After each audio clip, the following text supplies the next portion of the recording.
वाले हैं अपना क्लास 12 हिंदी इलेक्टिव की जो हमारा सैम्पल पेपर है सीबीएसई के थ्रू। ये प्रैक्टिस पेपर कहा जा सकता है या फिर सैम्पल पेपर सीबीएसई जारी करती है और इसी में से आपका जो क्वेश्चन पेपर होता है बोर्ड एग्जाम का वो आता है। ठीक है, मोस्टली क्वेश्चन यही होते हैं। तो बहुत आप सभी लकी हैं कि वीडियो देख रहे हैं और इसी बात पर आप सभी लाइक कर सकते हो और इस वीडियो को अपने फ्रेंड्स के पास शेयर कर सकते हो जिससे कि वो भी इसका फ़ायदा उठा सके। ठीक है, तो देखो सबसे पहली बात आप सभी को पता है कि 40 नंबर का आपका 40 नंबर का आपका पेपर आएगा और हाँ आप प्री बोर्ड देकर आ चुके हो तो आपको पता होगा 2 घंटे का टाइम होगा और उसमें आपको ध्यान रखना है कि अब आपके जो पैराग्राफ वाले क्वेश्चन गद्य पद्य वाले जो क्वेश्चन थे वो नहीं आएंगे।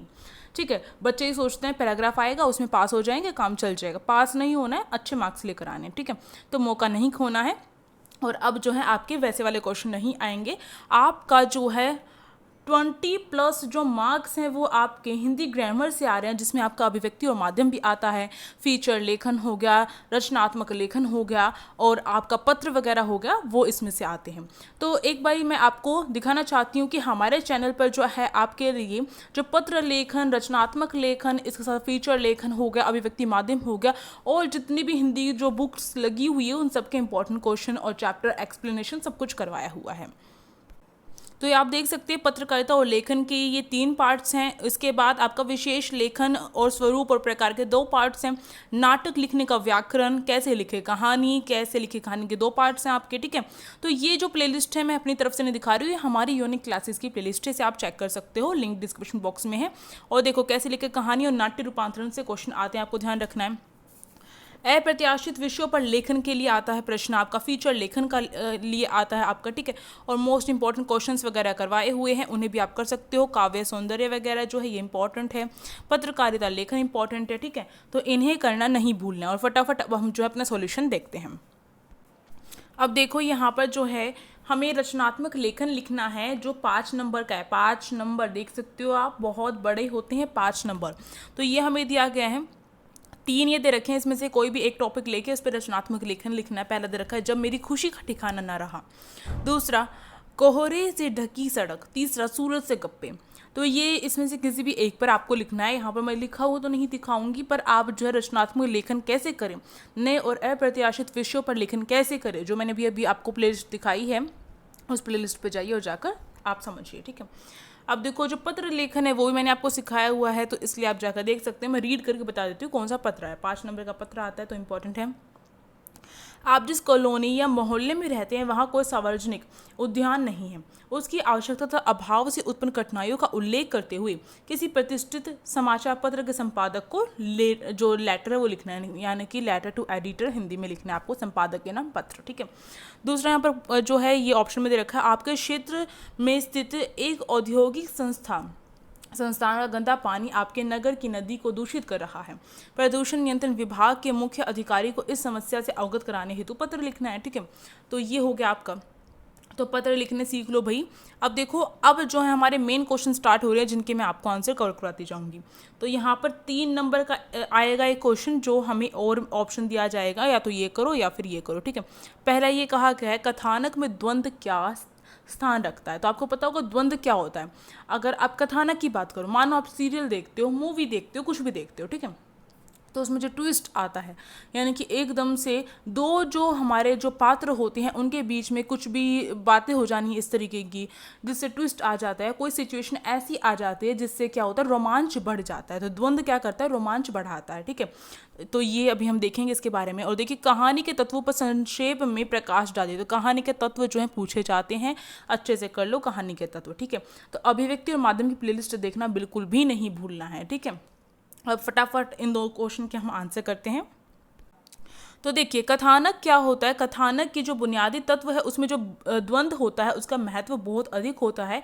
द्वंद्व कथानक को आगे बढ़ाता है। कथानक यानी कहानी टाइप। ठीक है, तो कहानी स्टोरी कैसे बढ़ेगी आगे, जब उसमें ट्विस्ट आएगा। तो द्वंद्व को हमेशा ट्विस्ट से याद रखना है आपको। ठीक है, कहानी में द्वंद्व 2 विरोधी तत्वों का टकराव होता है आपस में। ठीक है, या किसी खोज में आने वाली बाधाएं होती हैं, यानी कि हमारे जो पात्र होते हैं, हमारे जो मेन जो रोल निभा रहे होते हैं उसमें जो हमारी कहानी होती है उसके अंतर्गत उनके रास्ते में जो रोड़े आते हैं, जो बाधाएं आती हैं, ठीक है, तो वो जो है वो द्वंद्व होता है। ठीक, तो ये जो होता है इसकी वजह से क्या होता है, जो रोमांच होता है कहानी में बढ़ता है, और कहानीकार अपने कथानक में द्वंद्व के जो बिंदुओं को जितना स्पष्ट रखेगा कहानी में उतनी ही सफलता आगे बढ़ेगी। ठीक है, अगला क्वेश्चन अपना क्या था, अथवा में जो हमें दे रखा था कि जो कहानी के जो तत्व हैं वो हमें बताने हैं। तो कहानी के तत्व में सबसे पहला हमारा आ जाएगा कथानक या फिर कथा वस्तु।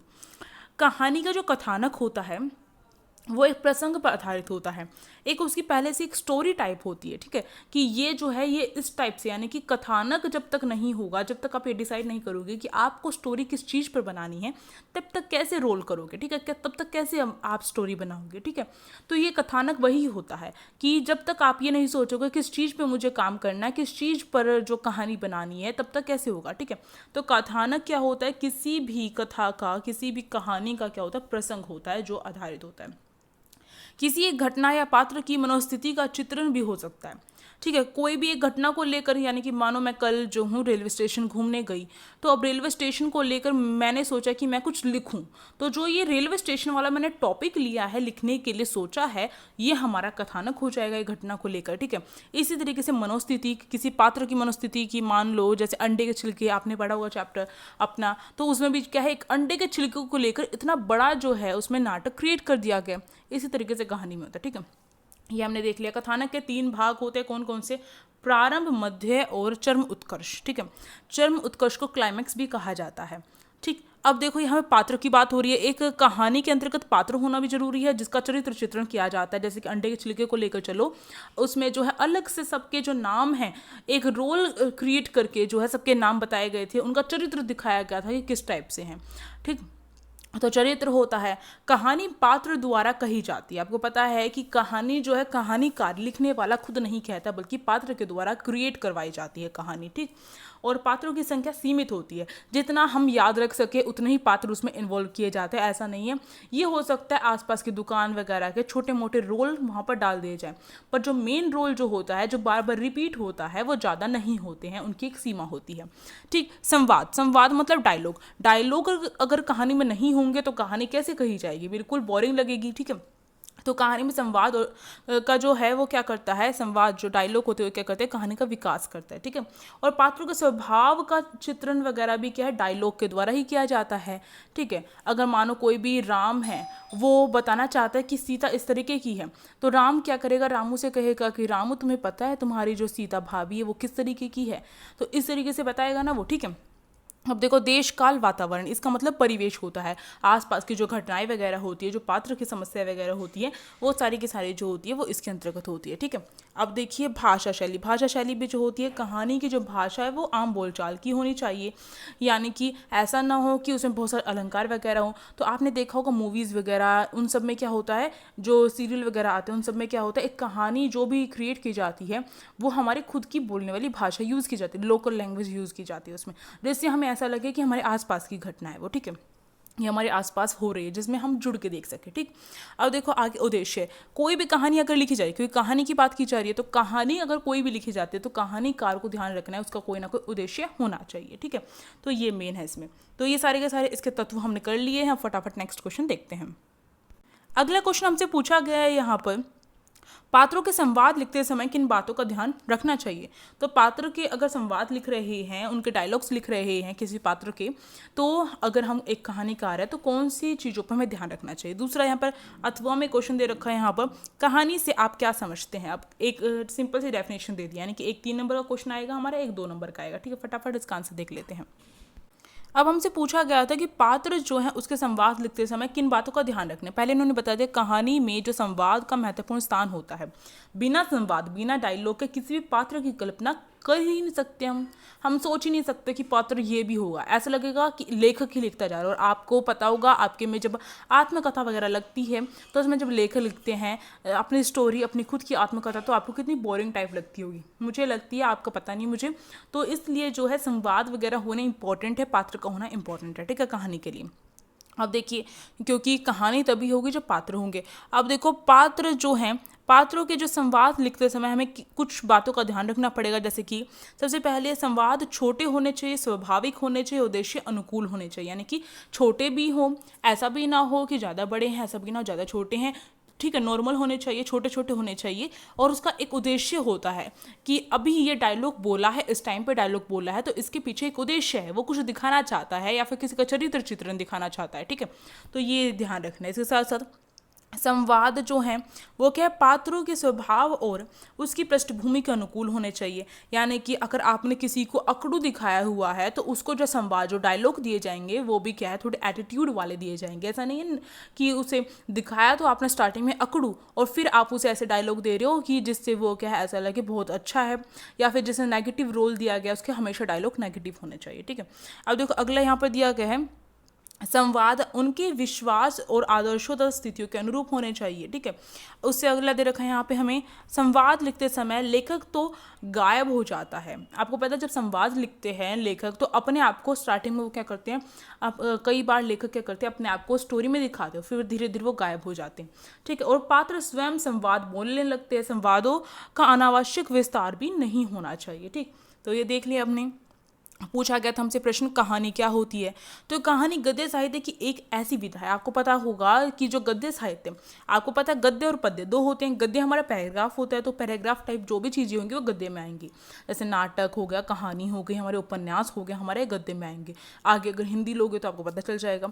तो गद्य साहित्य जो होता है उसकी एक विधा है, एक पार्ट है ये इसका। ठीक, आपको ध्यान रखना है, जिसमें जीवन के किसी एक प्रसंग, किसी एक घटना या मनोस्थिति का क्या किया जाता है, वर्णन किया जाता है। मैंने कहा था ना, कोई भी एक प्रसंग उठा सकता है कहानीकार और उसके ऊपर पूरी कहानी क्रिएट कर सकता है। ठीक है, इसके साथ साथ कोई भी घटना, कुछ भी उसने घटित होता हुआ देखा उसे वो कर सकता है, या फिर मनोस्थिति यानी कि मन में भी सोच सकता है और एक कहानी क्रिएट कर सकता है। तो आपको ध्यान रखना है, और यह वर्णन अपने आप में पूर्ण होता है। अतः किसी घटना, पात्र या समस्या का क्रमबद्ध ब्यौरा जिसमें परिवेश हो, द्वंद्वात्मकता हो, कथा का क्रमिक विकास हो, चरम उत्कर्ष का बिंदु हो, उसे कहानी कहा जाता है। अब आप कहेंगे क्या क्या लिख दिया है यहाँ पर? अगर आपने बिल्कुल भी कुछ नहीं पढ़ा है कहानी के बारे में तो मैं बताती हूँ। देखो, किसी घटना, पात्र या समस्या का क्रमबद्ध, यानी कोई भी अगर आप घटना लेकर कहानी बना रहे हो तो उसका क्रमबद्ध जो है ब्यौरा तैयार करना पड़ेगा। यानी कि ऐसा ना हो स्टार्टिंग में कुछ और दे दिया फिर बाद में कुछ और दे दिया, कहानी में इंट्रोडक्शन लास्ट में दे रहे हो, स्टार्टिंग में क्लाइमैक्स दे दिया, ऐसा नहीं होना चाहिए। ठीक है, तो जो क्रमबद्ध ब्यौरा होना चाहिए, जिसके लिए कहानी के तत्व की जानकारी होनी चाहिए, और जो यहाँ पर आपको लिखे हुए दिखाई दे रहे हैं, परिवेश, द्वंद्वात्मकता, कथा, कर्मिक विकास, चरम उत्कर्ष का बिंदु, ये सारे के सारे क्या है आपकी कहानी के तत्व हैं। ठीक है, तो ये ध्यान रखना और इसे डेफिनेशन में इन्वॉल्व करना है आपको। अगला क्वेश्चन हमसे यहाँ पर पूछा गया, पत्रकारिता लेखन की समाज में क्या भूमिका होती है? स्पष्ट कीजिए कि अच्छे लेखन के लिए कौन कौन सी सावधानियां बरतनी चाहिए। और ऑप्शन में हमें दे रखा है विशेष रिपोर्ट के कितने प्रकार है वो हमें बताने हैं। ये 3 नंबर का क्वेश्चन, यानी कि 3 पॉइंट आपको लिखने हैं। तो फटाफट इसका आंसर देखते हैं। तो देखिए, पत्रकारिता लेखन की समाज में क्या भूमिका है, उसका प्रश्न हमें देखना है। उसका आंसर, पत्रकार पाठकों को सूचना देने, जागरूक और शिक्षित बनाने और उनका मनोरंजन करने का दायित्व किसका होता है? पत्रकार का होता है। लोकतांत्रिक समाज है हमारा, आपको पता है, तो लोकतांत्रिक समाज में भी एक पहरेदार, शिक्षक और जनमत निर्माता के तौर पर बहुत महत्वपूर्ण भूमिका कौन अदा करता है? पत्रकार ही अदा करता है, यानी कि निभाता है। अतः पत्रकारिता लेखन के जरिए असंख्य पाठक हर रोज सुबह देश, दुनिया और अपने आसपास पड़ोस की जो घटनाएं होती है, जो समस्याएं होती है, जो मुद्दे होते हैं, जो विचार होते हैं, उनसे अवगत होते हैं। अब मानिए पत्रकार जो है अगर क्या है, पत्रकारिता लेखन नहीं करेगा तो हमें कैसे पता चलेगा कि आसपास क्या चीज़ें घटित हुई हमारी? तो जो पत्रकारिता लेखन है उसमें उसकी ये भूमिका है समाज में कि समाज हमारा लोकतांत्रिक है और लोकतांत्रिक समाज में पहरेदार, शिक्षक और जनमत निर्माता के तौर पर वह कार्य कर रहा है, और अपनी पत्रकारिता लेखन के द्वारा वो क्या करता है, वो असंख्य पाठक, यानी कि जिसकी हम गणना नहीं कर सकते हैं, इतने पाठकों को रोज क्या करता है, शिक्षित भी करता है, उन्हें आसपास की घटनाओं से अवगत भी करवाता है। ठीक है, तो ये ध्यान रखना है। अच्छे लेखन के लिए बरती जाने वाली जो सावधानियां हैं वो बतानी है एक पत्रकारिता लेखन के तौर पर।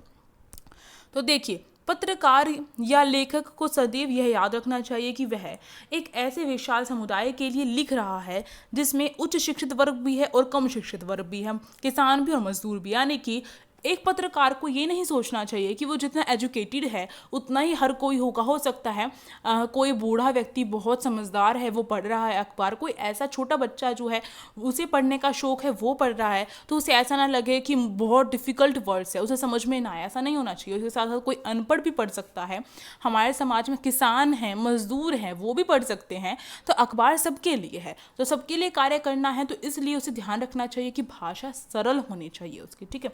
और सबको ध्यान में रखते हुए क्या करना चाहिए, उसे जो शब्द हैं अपने उनका सरल और आसान जो समझ क्रिएट करनी पड़ेगी उसे खुद, ठीक है। और वाक्य छोटे होने चाहिए और सहज होने चाहिए, ऐसा नहीं कि एक वाक्य बहुत लंबा खींचता है, नहीं, छोटे छोटे वाक्य होने चाहिए जिससे उसकी बात पूर्ण भी होती हो, मतलब कि पूरी भी होती हो, ठीक है। अगला देखो, पत्रकारिता लेखन के 6 ककार होते हैं। आपको पता है एक अखबार में लेखन करने के लिए 6 जो ककार है वो होते हैं। कौन कौन से होते हैं, कमेंट बॉक्स में मुझे आंसर दो, कहाँ कब क्या इस तरीके से होते हैं। 6 ककार होते हैं, उन 6 ककारों के यानी कि 6 क्वेश्चन होते हैं, उन 6 क्वेश्चन का जो आंसर है उसे अपने लेखन में पूरा करना होगा, तभी वो पत्रकारिता लेखन सफल पत्रकारिता लेखन कहलाएगा, ठीक है। तो ये हो गया आपका। अब जो हमारा अगला क्वेश्चन जो इसमें अथवा में दिया गया था कि विशेष रिपोर्ट क्या होती है, मतलब विशेष रिपोर्ट के प्रकार पूछे गए थे, ठीक है। तो प्रकार की बात की जा रही है। तो सबसे पहले खोज रिपोर्ट। खोज रिपोर्ट क्या है, खोज रिपोर्ट जो होती है उसमें जो रिपोर्टर है वो क्या करता है, मौलिक शोध और छानबीन के जरिए क्या करता है, सूचना और तथ्य क्या करता है, उन्हें इकट्ठा करता है जो सार्वजनिक तौर पर पहले से उपलब्ध नहीं होती है। यानी कि जो भी सूचना है रिपोर्टर इकट्ठी कर रहा है, छानबीन के जरिए इकट्ठी कर रहा है, तो वो जो सूचना होती है वो पहले से ही सार्वजनिक नहीं होती, यानी कि सबको पता नहीं होती है, तभी तो वो खोज रहा है ना, तभी तो इसका नाम खोजी रिपोर्ट रखा गया। खोज रहा है, वो पहले से उपलब्ध नहीं है, वो खोज रहा है, ठीक है। खोज रिपोर्ट का इस्तेमाल आमतौर पर भ्रष्टाचार और अनियमितता और गड़बड़ियों को उजागर करने के लिए किया जाता है। यानी कि जो खोज रिपोर्ट होती है एक मिशन के टाइप से होती है, जो रिपोर्टर इसमें काम करते हैं वो क्या करते हैं, वो ऐसी सूचना इकट्ठी करते हैं, यानी कि देश में भ्रष्टाचार हो रहा है या अनियमितता है, गड़बड़ियाँ वगैरह हो रही है, तो उनको उजागर करने के लिए क्या करते हैं, उनका पर्दाफाश करने के लिए क्या करते हैं, खोज रिपोर्ट का प्रयोग करते हैं, ठीक है। अगला है in depth report. In depth report में क्या आएगा, सार्वजनिक तौर पर उपलब्ध तथ्य, यानी कि इसमें इन डेप्थ रिपोर्ट में जो तथ्य होते हैं वो पहले से सार्वजनिक होते हैं, ठीक है, आपको ध्यान रखना, सबको पता होते हैं। उन तथ्यों का, उन सूचनाओं का, उन आंकड़ों का क्या किया जाता है, गहरी छानबीन की जाती है, बस इसमें गहरी छानबीन की जाती है। और खोज रिपोर्ट में हमें तथ्य नहीं पता होते हैं, ठीक है। और उसके आधार पर किसी घटना, समस्या, मुद्दे पर क्या होते हैं, महत्वपूर्ण पहलुओं को सामने लाया जाता है। यानी कि अगर मान लो आपको कुछ भी चीज़ दी जाती है, कोई भी न्यूज़ दी जाती है, उसी जब आप गहरी छानबीन करते हैं, यानी कि एनालाइज करते हैं बहुत ज़्यादा उसे, तो उसको हम इन डेप्थ रिपोर्ट कहेंगे, ठीक है, अगर आप एक रिपोर्टर हैं तो। विश्लेषणात्मक जो रिपोर्ट है उसमें क्या होता है, इस रिपोर्ट में किसी घटना या फिर समस्या से जुड़े तथ्यों के विश्लेषण और व्याख्या पर जोर दिया जाता है। कोई भी जो घटना है, कोई भी समस्या है, उससे जुड़े हुए कोई भी विश्लेषण वगैरह किया जाता है, उसके विश्लेषण की व्याख्या की जाती है। यानी कि आपने एनालाइज कर लिया है सब कुछ और फिर उसकी आप एक्सप्लेनेशन कर रहे हो, उसे व्याख्या कर रहे हो, तो उसे विश्लेषणात्मक रिपोर्ट कहा जाता है, ठीक है। अब देखो विवरणात्मक रिपोर्ट में किसी घटना, समस्या के विस्तृत और बारीकी जो विवरण है उसको प्रस्तुत किया जाता है। यानी कोई भी घटना हो गई, कोई भी समस्या हो गई, उसका विस्तृत और बारीक विवरण में, मतलब कि बिल्कुल अंदर क्या जो विवरण बहुत अच्छे से एक्सप्लेन किया जाता है, बिल्कुल बारीकी से एक्सप्लेन किया जाता है, उसे विवरणात्मक रिपोर्ट कहा जाता है। आई थिंक आपको समझ में आया होगा। चलिए, आपका जो क्वेश्चन है वो आ गया है, समाचार लेखन के 6 ककार पूछ लिए गए और उल्टा पिरामिड शैली क्या है ये पूछा गया है। तो ये बहुत इंपॉर्टेंट क्वेश्चन है, पूछा जाता है सीबीएसई के थ्रू, और ये सीबीएसई का ही सैम्पल पेपर है, देख सकते हैं आप, ठीक है। या फिर ऑप्शन में हमें दे रखा है पत्रकार कितने प्रकार के होते हैं, स्पष्ट कीजिए। तो आप देख रहे होंगे जो मैंने करवाए हुए हैं उसी में से आपके क्वेश्चन आए हुए हैं यहाँ पर। तो फटाफट इसके आंसर देख लेते हैं। देखो 6 ककार पूछे थे समाचार लेखन के, तो 6 ककार आपके पहला यहाँ पर क्या, कौन, कहाँ, कब, क्यों और कैसे, 6 ककार आपको याद रखने हैं। तो बस इतना सा ही आंसर है इसका। अब उल्टा पिरामिड शैली के बारे में पूछा गया, तो उल्टा पिरामिड शैली में क्या होते हैं, उल्टा पिरामिड शैली में जो टाइप हैं उसके पार्ट जो होते हैं 3 होते हैं, आपको ध्यान रखना है। कौन कौन से होते हैं हमारे। और आपको ध्यान रखना है उल्टा पिरामिड शैली जो है समाचार के सबसे महत्वपूर्ण तथ्यों को सबसे पहले लिखा जाता है उल्टा पिरामिड शैली में। इसके 3 वो होते हैं आपका इंट्रो, बॉडी और समापन। ठीक है, इंट्रो में आपका इंट्रोडक्शन दिया जाता है थोड़े तौर पर, फिर उसके बाद जो है बॉडी में एक्सप्लेनेशन दी जाती है उस न्यूज़ की, और समापन कई बार नहीं किया जाता और किया जाता है 2-3 लाइनों में उसे समाप्त कर दिया जाता है उस न्यूज़ को। ठीक है, तो ये होता है आपका उल्टा पिरामिड शैली। ठीक है, अब देखिए अगला हमारा जो अथवा में क्वेश्चन था वो दे रखा था हमें, पत्रकार जो है उसके 3 प्रकार बताने हैं। तो सबसे पहले पूर्णकालिक पत्रकार, फिर अंशकालिक पत्रकार और फिर आता है हमारा फ्रीलांसर पत्रकार। तो पूर्णकालिक पत्रकार क्या होता है? पूर्णकालिक पत्रकार किसी भी समाचार संगठन में क्या होता है, वह काम करने के लिए नियमित वेतनभोगी होता है। नियमित वेतनभोगी का मतलब है रेगुलर तौर पर उसे सैलरी मिलती है, यानी कि 1 महीने की इकट्ठी सैलरी दी जाएगी उसे, यानी कि वो वहाँ पर क्या परमानेंट टाइप है। ठीक है, तो ये होता है हमारा पूर्णकालिक पत्रकार, या पूरे समय के लिए काम करता है। ठीक है, अब अंशकालिक, अंश मतलब छोटा सा होता है, अंश मतलब छोटा सा। तो अंशकालिक पत्रकार क्या होता है? किसी समाचार संगठन के लिए एक निश्चित मानदेय पर जो काम करते हैं, यानी कि एक जो है वो करवा दिया जाता है उनसे साइन कि इतने टाइम के लिए तुम हमारे लिए काम करोगे, 1 महीने 2 महीने 3 महीने के लिए तुम हमारे लिए काम करोगे, इस टाइप से उनसे साइन करवा लिया जाता है। तो ये क्या होता है? एक निश्चित मानदेय पर काम करते हैं। तो ठीक है, इसे अंशकालिक पत्रकार कहा जाता है। फ्रीलांसर पत्रकार, फ्री यानी कि स्वतंत्र। ठीक है, तो ये जो पत्रकार होते हैं इनका संबंध किसी भी अखबार वगैरह से नहीं होता है। जहाँ पर इन्हें ज़्यादा भुगतान मिलता है, जहाँ पर इन्हें ज़्यादा वेतन मिलता है, वहाँ पर उस अखबार के लिए कार्य करना स्टार्ट कर देते हैं, काम कर देते हैं। आज इस अखबार के लिए कर दिया, कल किसी और अखबार के लिए कर दिया, किसी के साथ बंधे हुए नहीं है। ठीक है, अब नेक्स्ट क्वेश्चन देखते हैं। अगला क्वेश्चन देखो, अगला क्वेश्चन आपका भाव सौंदर्य, काव्य सौंदर्य आया है। तो ये जो काव्य सौंदर्य आज ही मैंने करवाया था आपको, ये दोनों के दोनों मैंने करवाए हैं। आपको पता होगा काव्य सौंदर्य की एक वीडियो आई है जिसमें जो है जितने भी आपकी कविताएं लगी हैं, पद लगे हैं, उन सब के मैंने जो है काव्य सौंदर्य करवाए हैं। तो आपको पता होगा भर्त सो गुनी सार करत है अति प्रिय जाने तिहारे, ये वाली भी करवाई है मैंने। पिय सो कह दू संदेशा, यहाँ पर संदेशा आएगा, हे भवरा एक काग, ये भी मैंने करवाया, आपको पता होगा। तो अगर वो वीडियो नहीं देखी उस वीडियो को देख लो और अपना काव्य सौंदर्य कंप्लीट कर लो। ठीक है, नेक्स्ट क्वेश्चन देख लेते हैं। ये क्वेश्चन आपका वहीं से हो जाएगा। देखो ये दोनों के दोनों 2 जो प्रश्न है वो करने होंगे। तीसरा विद्यापति के जो 3 पद हैं उनका प्रतिपाद्य लिखना है हमें, तो ये क्वेश्चन हम देख लेंगे। ठीक है, अब देखो यहाँ पर हमें दिया गया किसी एक प्रश्न का उत्तर देना है जो 2 नंबर का होगा। राम के प्रति अपनी श्रद्धा भाव को भरत किस प्रकार से प्रकट करते हैं, या फिर आप दे सकते हो अगन मास, ये जो 12 मासा है उसमें से पूछा गया अगन मास की विशेषता बताते हुए विरहिणी नागमती की व्यथा अपने शब्दों में लिखनी है, या फिर ठीक है ये 2 क्वेश्चन है, इनमें से कोई भी एक क्वेश्चन करना है। तो फटाफट देख लेते हैं हम अपना। तो देखिए जो भाव सौंदर्य होता है उसमें भाव सौंदर्य में ज़्यादा नहीं लिखना पड़ता है आपको, तो इस तरीके से आप लिख सकते हैं, इसे रीड कर सकते हो। वैसे तो मैंने आज ही करवाया आपको, आप जाकर देख सकते हो। ठीक है, अब देखिए अब आपका जो है यहाँ पर जो ये पद, विद्यापति का जो पद है उसमें इन्होंने 3 पदों के बारे में व्याख्या करने के लिए कहा है। पहला जो पद है उसमें जो विरहनी है उसके हृदय में जो उदार को प्रकट किया है करते हुए जो कवि, यानी कि उसकी जो वेदना है, पीड़ा है, उसको प्रकट करते हुए कवि को उसका अत्यंत दुखी और जो कतार बताया गया है, यानी कि कवि उसे जो है बहुत ज़्यादा दुखी बता रहा है। वहाँ पर उसका हृदय अपने प्रीतम से हर लिया है, यानी कि उसका जो हृदय है उसके प्रीतम ने छीन लिया है उससे, अब उसका हृदय कहीं नहीं लगता है, बस उसके प्रीतम के ख्यालों में लगा रहता है। ठीक है, वह गोकुल छोड़कर मधु पर जा बसा है उसका प्रीतम। कवि ने उसके कार्तिक मास में आने की संभावना प्रकट की है। दूसरा देखो, दूसरे पद में मतलब शॉर्ट तौर पर आपको बताना है। दूसरे पद में जो प्रियतम है वह अपनी सखी से कहती है, प्रियतमा, यानी कि जो हमारी यहाँ पर प्रियतमा दिखाई गई, नायिका दिखाई गई है, वो अपनी सखी से कहती है कि मैं जन्म जन्मांतर तक, यानी जब से मैंने जन्म लिया है तब से जो है मैं अपने प्रियतम को निहारती रहती हूँ, उन्हें देखती रहती हूँ, उनकी वाणी सुनती रहती हूँ, तभी भी जो है मुझे ऐसा लगता है कि मेरे नेत्र तृप्त नहीं हुए हैं, मुझे ऐसा लगता है मैं उन्हें और देखूँ, यानी कि मैं अभी तक थकी नहीं हूँ उन्हें देखते हुए। और जब से मैंने जन्म लिया तब से अभी तक मैं उनकी जो मधुर जो वाणी है उन्हें सुनती रही हूँ, उनके जो वचन है वो सुनती रही हूँ, फिर भी जो है मुझे ऐसा लगता है मैंने उनका कुछ भी स्वर सुना ही नहीं आज तक।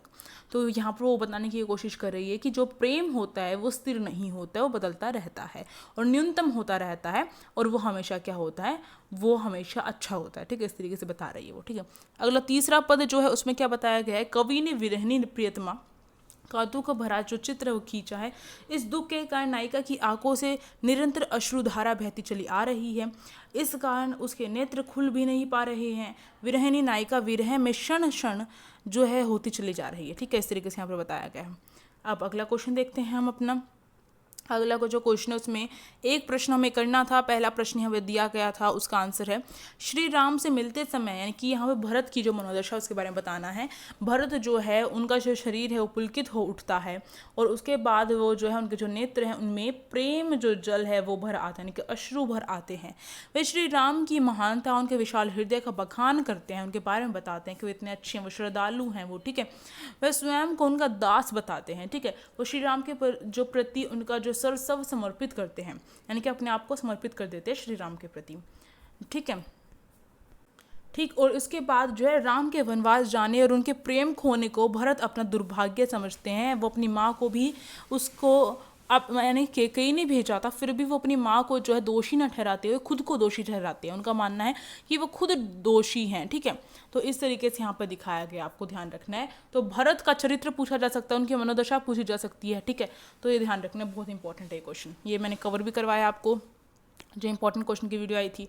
अब और में हमसे पूछा गया है अगहन मास महीने में जो विरहिणी है नायिका, उसकी क्या जो थी व्यथा हुई थी। ठीक है, अगहन मास में ठंड बढ़नी शुरू हो जाती है और इस मास में जो दिन होते हैं वो छोटे होते हैं, रातें बड़ी होती हैं। नागमती का जो पति है रतन सेन, वो क्या है, वो दूर चला गया है। ठीक है, वो पद्मावती को खोजने के लिए दूर चला गया है। ठीक है, नागमती का जो वियोग है वो अगहन में और भी बढ़ जाता है। उसके साथ कोई सखी भी नहीं होती है नागमती के साथ, और उसे जो रात है वो अकेले जो है वो काटनी पड़ती है, बितानी पड़ती है नागमती, क्योंकि रातें जो है यहाँ पर बड़ी हो रही हैं, तो इसलिए उसे और पीड़ा हो रही है। नागमती तिल तिल कर जल रही है, यानी कि उसका कहना है कि वो जल रही है।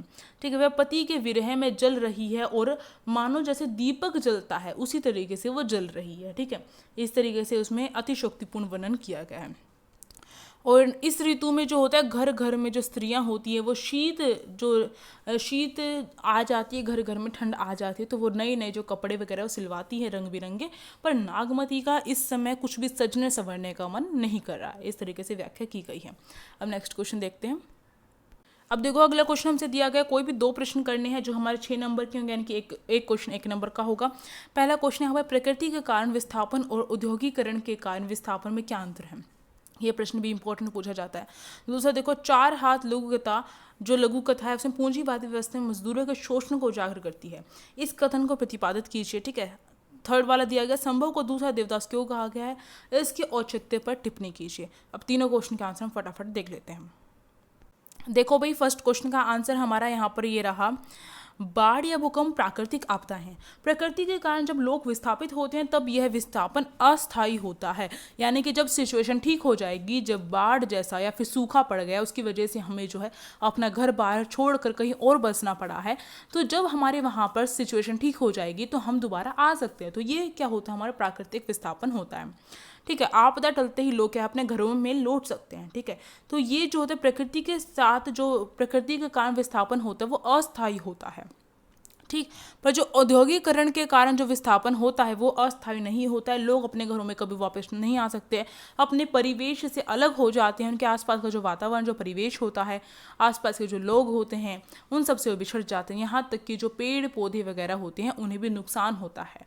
ठीक है, औद्योगिकरण के कारण। तो ये जो है यहाँ पर यही इनमें बताया गया है। ठीक, अगला जो है 4 हाथ कथा के बारे में पूछा गया है। 4 हाथ लघु कथा है। 4 हाथ जो है वो पूंजीवादी व्यवस्था में मजदूरों के शोषण को उजागर करती है। यहाँ पर वह कि किस प्रकार से जो मजदूर हैं उनको पंगु बना लिया जाता है, किसके द्वारा, उनके मालिकों के द्वारा, यानी कि उन्हें जो है क्या समझा जाता है मजदूरों को। ठीक है, ये चीज़ यहाँ बताई गई है। वे उनके अहम और अस्तित्व को छिन्न भिन्न करने की जो नए नए तरीके वो ढूंढते रहते हैं। जैसे कि जो मजदूर हैं, मजदूरों के 4 हाथ लगा दिए गए थे, आपको पता है, इस तरीके से कि वो जो है काम बहुत ज़्यादा करें। ठीक है, तो यानी कि मजदूर कम रखने पड़े पर उनका जो प्रोडक्शन है वो ज़्यादा हो, इस तरीके से। तो इस तरीके के तरीके वो बहुत सारे खोज निकालते हैं। तो ये जो चीज़ है वो पूंजीवादी व्यवस्था पर कटाक्ष किया गया है एक तरीके से, और मजदूरों की जो स्थिति है वो दिखाई गई है इसके अंतर्गत। ठीक है, तो ये ही यहाँ पर बताया गया है। और जो मजदूर होते हैं किस प्रकार से लाचारी होते हैं, ये सब कुछ यहाँ पर बताया गया है, उनका शोषण किस प्रकार से किया जाता है। अब देखो अगला जो हमारा देवदास है, देवदास जो है इसका शीर्षक देवदास ही क्यों रखा गया, क्या ये ठीक है या नहीं है, ये चीज़ यहाँ पर हमसे पूछी गई है। तो ये प्रतीकात्मक शीर्षक रखा गया क्योंकि देवदास उसे कहा जाता है जो अपनी प्रेमिका के प्रेम में पागलपन की स्थिति तक पहुंच जाता है। तो जैसे कि आपको पता है जो इसमें देवदास दिखाया गया था वह किस तरीके से पागलपन में खो जाता है, उसे हर जगह वो दिखाई देती है। जैसे कि आपने मूवीज़ वगैरह में देखा जब पहला पहला प्यार होता है किस तरीके से जो उसमें खो जाते हैं, ठीक है। इसी टाइप से यहाँ पर हमारा क्रिएट किया गया, ठीक है। जो संभव है उसको संभव को दूसरा देवदास इसलिए कहा गया क्योंकि उसके दिल में भी अपने पारों के लिए उसी प्रकार प्रेम का अनुकरण हो जाता है जैसे शरत चंद्र द्वारा रचित उपन्यास देवदास में देवदास का पारों के लिए हुआ था। यानी कि यहाँ पर जो संभव की स्टोरी हमें दिखाई गई है ये सेकंड टाइम लिखी गई है। इससे पहली बार जो है एक और स्टोरी लिखी गई थी देवदास नाम की, जो किसने लिखी थी, शरत चंद्र ने लिखी थी, ध्यान रखना है, ठीक है। और वो इस शरत चंद्र का जो देवदास था, उसकी स्टोरी में जो देवदास था, शरत चंद्र ने उपन्यास लिखा था, नॉवल लिखी थी, जिसमें भी जो है एक देवदास था जो क्या है पागल हो जाता है, किसके लिए, पारो के लिए, ठीक है। तो उसी स्टोरी को लेते हुए जो है हमारी जो यहाँ पर जो ये लेखिका है वो क्या करती है, वो दूसरा देवदास लिखती है, एक छोटी सी स्टोरी जिसमें वो क्या करती है देवदास के स्थान पर उसे क्या संभव नाम रख देती है उसका, और इसलिए उसे दूसरा देवदास कहा जाता है, ठीक। ये आपको समझ में आ गया। अब देखिए यहाँ पर इसे दूसरे देवदास के मन में भी अपनी ये सब कुछ बताया हुआ है, किस तरीके से उसके मन में भी अपनी पारों के लिए इतना प्रेम था, हर जगह उसे ही देखता है, वो इस तरीके से सब कुछ बताया गया। अनजाने प्रेम को वह क्या प्रथम अनुकरण जो है, यानी कि वो पहली बार मिले होते हैं, उन्हें कभी भी वो आज तक मिले नहीं हैं। तो जो चीज़ें उनके साथ हुई हैं, आपने खुद ये जो कहानी है पढ़ी है अपनी, तो इसमें अनजाने प्रेम का जो प्रथम अनुकरण है वो दिखाया गया है, ठीक है, आपको समझना है। अब हम नेक्स्ट क्वेश्चन पे चलते हैं। अगला क्वेश्चन हमसे पूछा गया है यहाँ पर, देखिए ये जो है ये हमें यहाँ पर कोई भी एक प्रश्न करना है जो हमारा 2 नंबर का होगा। खैराती रामू छिद्दू ने जब आंखें खोली तो उन्हें राजा ही क्यों दिखाई दिया, मोस्ट इंपॉर्टेंट क्वेश्चन है। आगे देखो ऑप्शन में दे रखा हमें आधुनिक भारत के जो नए शरणार्थी है वो किन्हें कहा जाता है। इन दोनों में से कोई भी एक क्वेश्चन करना है। और वीडियो लॉन्ग क्यों हो रही है, क्योंकि मैं दोनों क्वेश्चनों के आंसर दे रही हूँ, ऑप्शन वाले के भी दे रही हूँ, इसलिए वीडियो लॉन्ग हो रही है, क्या पता कौन सा क्वेश्चन आ जाए, ठीक है। चलिए फटाफट देखते हैं। देखो भाई, जब जनता द्वारा आंखें खोली जाती है, खैराती रामू छिद्दू के द्वारा जब आंखें खोली जाती है तो उन्हें अपना राजा ही दिखाई देता है। तो ऐसा क्यों कहा गया है, चारों ओर ही राजा उन्हें दिखाई दे रहा है, इसका मतलब क्या है, उसी का, इसका मतलब क्या, जो राजा है उसी का विकास हुआ है, चारों तरफ राजा ही चमक रहा है, इसका मतलब ये है, ठीक है।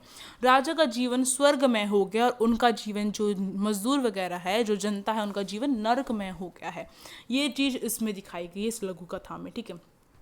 राजा ने हमेशा के लिए, क्योंकि राजा पर जो जनता वो इतना विश्वास किए हुए थी कि राजा जो कहेगा वो हमारे भले के लिए कहेगा, राजा ने कहा अपने आंखें बंद कर लो, तो उन्होंने आंखें भी बंद कर ली, यहाँ तक कि, ठीक है, बोलना बंद कर दिया, आंखें बंद करवा दी। तो उन्हें लगा जो भी कहा जा रहा है राजा के द्वारा सही कहा जा रहा है, पर उन्हें क्या पता था, राजा ने आंखें इसलिए बंद करवाई कि वो जो भ्रष्टाचार करेगा, जो गड़बड़ियाँ करेगा वो दिखाई ना दे।